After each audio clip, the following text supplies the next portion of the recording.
Hello bachcho, let's read the question. If a and b can take the value of 1, 2, 3, 4, then the number of equations of the form ax square plus bx plus 1 equal to 0 having real roots is option A is 10, B is 7, C is 6 and D is 12. So first of all, let's talk about the key concept. So we can say that the key concept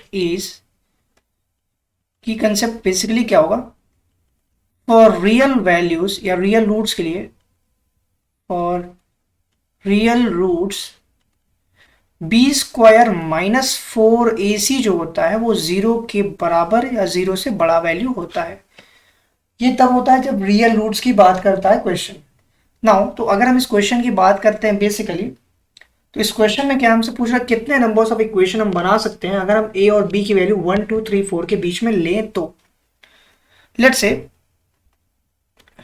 let's say अगर हम a is equal to 1 की बात करते हैं, let's say b square minus 4ac is greater than equal to 0। अगर ऐसा है तो क्या कर सकते हैं, बी स्क्वायर की जो वैल्यू होगी वो भी मेरी 4ac से बड़ी होगी।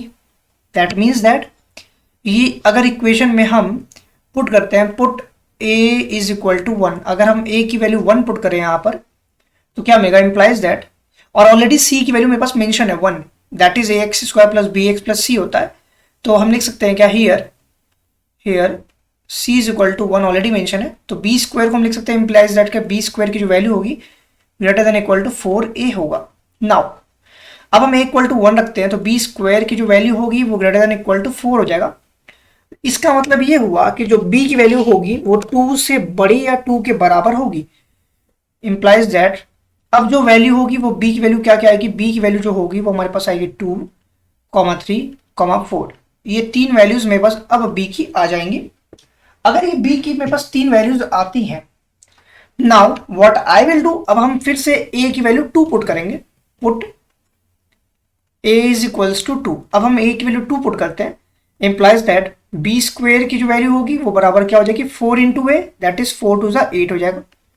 अब क्या करेंगे, जो b स्क्वेयर की वैल्यू है वो 8 से बड़ी या 8 के बराबर आई, इसका मतलब जो b की वैल्यू आएगी वो भी बेसिकली यहां पर क्या क्या आएगी, इंप्लाइज दैट जो b की वैल्यू आएगी वो क्या होगी, p विल बिकम व्हाट 3, 4, क्योंकि 3 के स्क्वायर का करते हैं तो 9 हो जाएगा जो कि 8 से बड़ी वैल्यू है, 4 स्क्वायर करेंगे तो 16, वो भी 8 से बड़ी वैल्यू है। ये a इज इक्वल टू 2 के लिए हो गया। अब यहां देख सकते हैं यहाँ 3 वैल्यूज आ रही है, यहाँ 2 वैल्यूज, 5 वैल्यूज मेरे को मिल गई।